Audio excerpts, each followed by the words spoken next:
Salut tout le monde. Merci d'être encore là, de m'accueillir aujourd'hui. Jeff Lee, originalement de Québec, ancienne Lorette. Aujourd'hui, je suis là pour vous parler un peu de l'échec et je vais simplement me baser sur moi parce que c'est la seule chose que je connais. Pour vous expliquer ma théorie que le contrôle, c'est la clé. Et à l'approche de mes 30 ans, dans le fond, je me questionne introspectivement. Et je pense à mes derniers projets et j'essaie de trouver les raisons pour lesquelles la plupart de mes projets ont échoué et pourquoi certains ont réussi. J'ai établi finalement qu'il y a 4 règles dans chacun de mes projets pour que ça fonctionne. Mais avant tout, j'aimerais définir un projet. Souvent, c'est de notre âge, là, tout le monde veut avoir un start-up parce qu'on veut faire du gros cash, passer à la TV, que ça se passe vite, puis après déménager à Bali, si on veut, faire du surf pour tout le temps.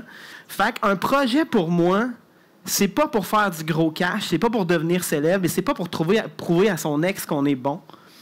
Un projet, c'est plus quelque chose qui donne un sens à sa vie, qui pourrait devenir une carrière éventuellement.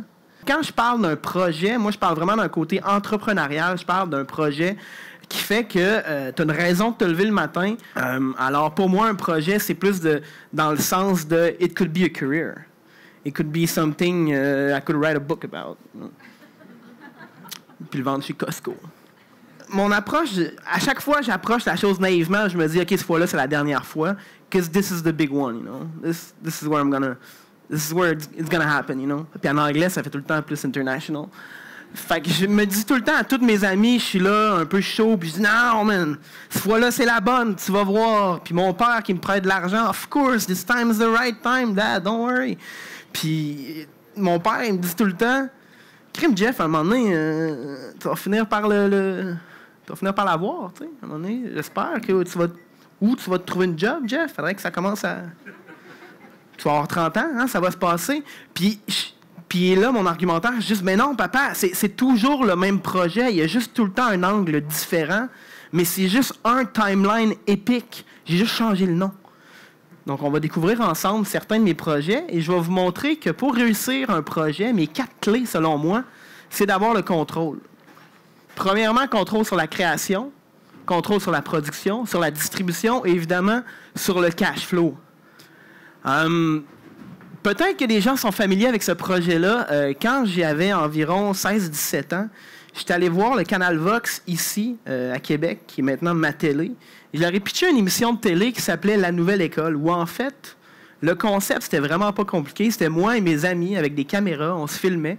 Et notre but, c'était d'en apprendre le plus possible sur la vie, en faisant des choses un peu stupides ou incroyables. On essayait n'importe quoi, on se filmait, on faisait 3 capsules, on mettait ça dans un show, on produisait tout nous-mêmes. On amenait le Betacam à Canal Vox, il passait et il nous donnait 500 $.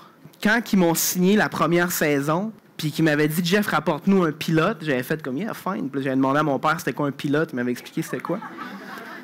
On avait fait une première émission de 30 minutes qu'on avait shooté là-bas. Ils ont dit « OK, c'est vraiment nice, on t'ajoute une saison complète, voilà un chèque, boum ». Je ne vais pas dire n'importe quoi, je pense qu'il m'avait donné 10 000 $ pour la première saison. Alors moi, j'étais juste comme « Oh, that's crazy, that's exactly the money I need pour un MacBook Pro puis une caméra professionnelle ». Le lendemain, je m'en vais je me rappelle plus vidéo-service ici, machin, j'achète ça. J'arrive chez mes parents, je déclare qu'il y a une chambre au sous-sol qui est mon bureau maintenant. Déplie le MacBook, mini-DV sont rangés. C'est parti, on produisait un show de télé. Fait que finalement, on a fait 5 saisons, 60 épisodes, budget OK, là, à la fin, ils nous payaient pas 500$, c'était cool, ça allait bien. Donc, pour résoudre ce que je disais, on avait le contrôle sur la création. Évidemment, on faisait ce qu'on voulait. Sur la prod, parce que c'est tout nous qui filmait, qui montait. Distribution, OK. Canal Vox, il passait ici à Montréal, c'était nice. Cash flow, on vivait chez nos parents. Donc, pour moi, ce projet-là, c'est un succès. Où je me suis planté après, c'est que j'ai pogné le même show, j'ai changé le nom, puis j'ai essayé de l'amener à RDS pour avoir un focus un peu plus sport extrême. Ce qui est arrivé à ce moment-là, c'est qu'ils ont fait comme « OK, vraiment nice, c'est cool, guys. Faites votre show. Le problème, c'est qu'on vous donne le temps d'antenne sur une formule barter. Vous allez vendre vos commanditaires. On va prendre l'autre moitié des 30 secondes et vous allez vous financer, vous allez faire un living avec ça. » Nous, on est comme « Yeah, of course, fine. » Fait qu'on se met à appeler des marques. Finalement, on réussit à comme produire des concours dans le show. On intègre des brands dans le contenu, machin. Puis on réussit à produire notre première saison, 15 épisodes un peu partout au Canada, commanditaires nationaux. Sauf qu'on a gardé le même style. Donc, je vous cacherai pas, notre saison a été cannée après 15 épisodes. OK. Donc, création, on n'avait pas tant... c'est ce qui nous a coûté la distribution, finalement. La prod, on la contrôlait encore. Le cash flow was nice, parce que je me rappelle, mon bureau était juste là au côté de la rue. On louait à côté du Tac Ball. Je sais pas si ça existe encore. Bref, à un moment donné, je me rappelle, on était quand même assez jeunes, puis on avait reçu notre premier chèque pour les premiers épisodes qui était commandité par Coors Light. Puis je me rappelle qu'on a une photo où on tient un chèque de 25 000 $, which is a lot of money pour des gens qui, pour moi, qui vivaient dans le sous-sol de chez mes parents. Et à ce moment-là, j'ai compris que ça pouvait devenir vraiment une carrière. Malheureusement, ils ont tué le show. J'ai décidé d'avoir un boys band dans le temps où est-ce que Saturday Night Live faisait des genres de parodies, si on veut, comme I'm on a boat, that kind of stuff. Fait qu'on a décidé, moi et un ami, de se partir un groupe un peu pastiche des boys bands, puis de mettre ça sur YouTube, puis de faire des vidéoclips, puis de s'amuser. Fait que finalement, ça a donné un genre de truc avec beaucoup d'irritants.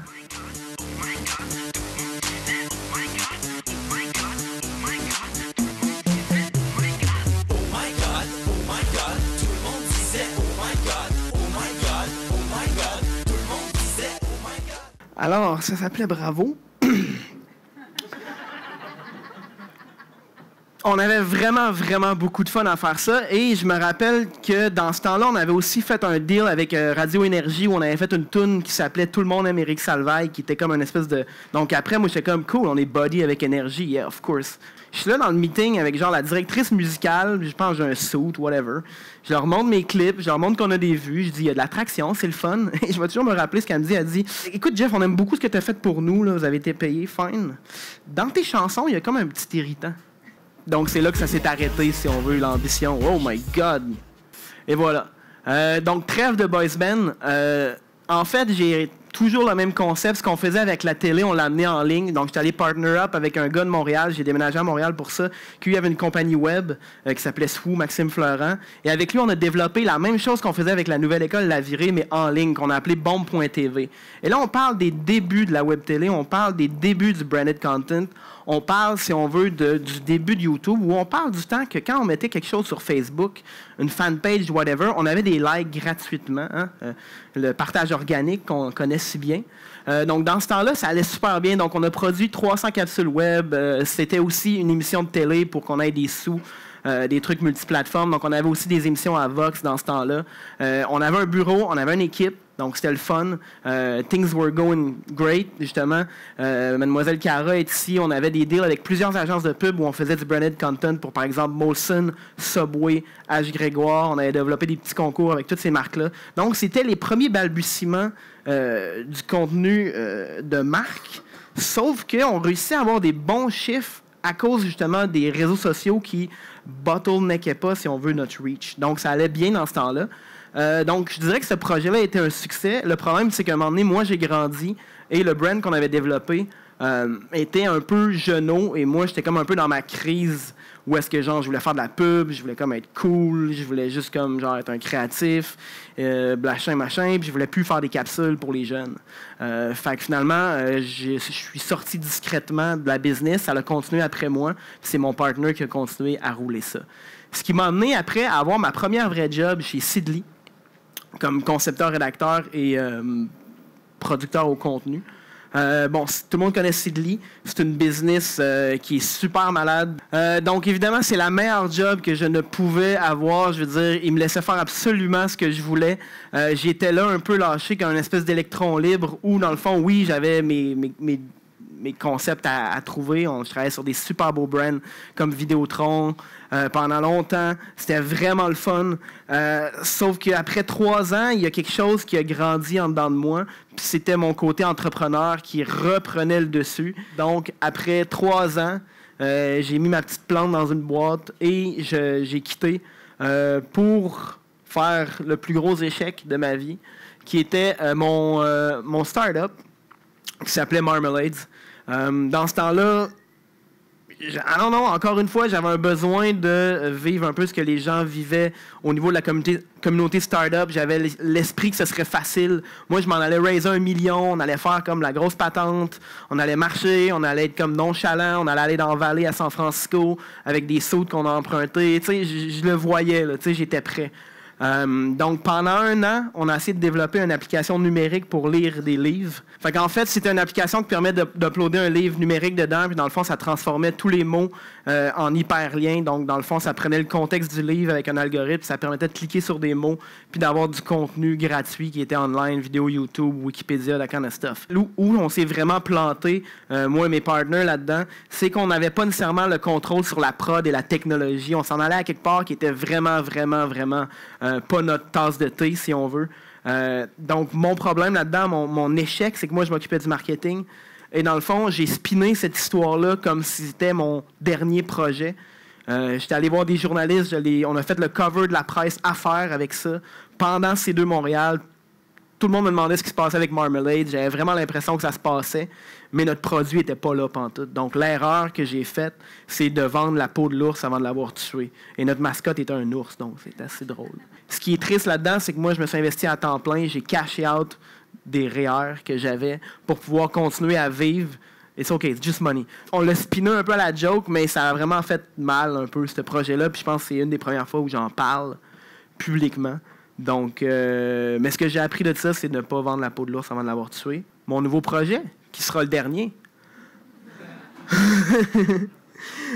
Maintenant, ça fait 1 an que je roule Tower Trip, towertrip.com, vous pouvez aller voir, qui est un magazine immobilier où est-ce qu'on explore des propriétés haut de gamme à Montréal, Toronto et Vancouver. Et dans le fond, ce qu'on veut présenter, c'est des propriétés uniques et exceptionnelles across Canada, coast to coast, sur la plateforme et à travers des partenariats éditoriaux, distribuer ce contenu-là sur des tierces plateformes, dont en ce moment on a des articles qui se ramassent sur TVA Nouvelles, Notable.ca, Huffington Post. Donc, dans le fond, j'étais allé à Miami, j'ai fait un spécial vacances aussi où on visite des maisons incroyables. Donc, moi, ce que je veux faire avec Tower Trip, c'est de prendre ces genres de projets-là, mais au Canada, ça, c'est un spécial à Miami, puis de montrer un peu l'immobilier haut de gamme dans ces 3 villes-là, mais de le marketer à l'étranger pour qu'on puisse éventuellement, dans un deuxième temps, être capable de générer des transactions, qualifier des leads avec ça, donc ça devient une plateforme de référence, si on veut, mais à travers le contenu. Dans ce processus-là, je suis moi-même allé chercher ma licence immobilière, donc je suis retourné sur les bancs d'école pour pouvoir justement être capable de faire des transactions in the shadows. Puis justement, mon père est courtier justement avec Remax, puis récemment, je l'ai aidé à vendre une île. Il y avait une île à vendre sur la rivière des 1000 îles à Montréal, listée à 15 millions. Finalement, on a réussi à travers du marketing à trouver des gens qui ont acquis cette île-là. La transaction a été notariée pendant les fêtes, donc papa va prendre sa retraite et Tower Trip va avoir son financement.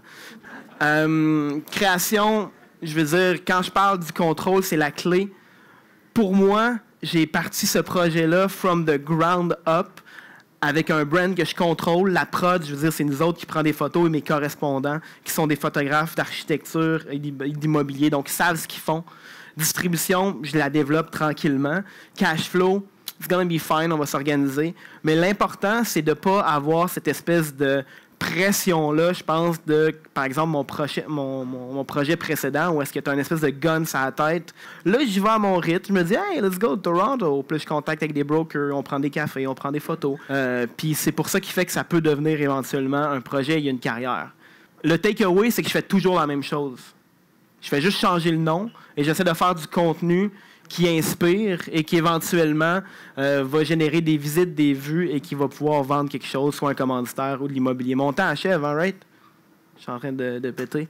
Donc, j'ai juste fait une espèce de takeaway, selon moi, de mes learnings par rapport à mes derniers projets.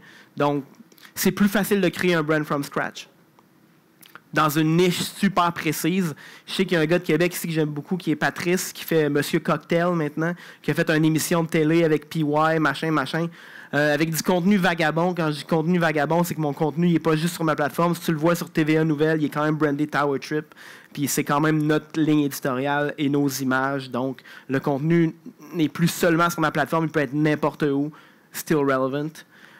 Modèle de revenu alternatif, on vend des îles. Puis ça satisfait ma soif de voyage, de création et de rencontre. Donc pour moi, c'est un projet, comme je disais au début, qui pourrait devenir une carrière, qui me fait rencontrer des gens exceptionnels et qui me donne une mission à chaque fois que je me lève le matin de just make it happen. No one really knows how this story ends. And honestly, I think nobody cares. But no matter what happens next, no one will ever take it away from us.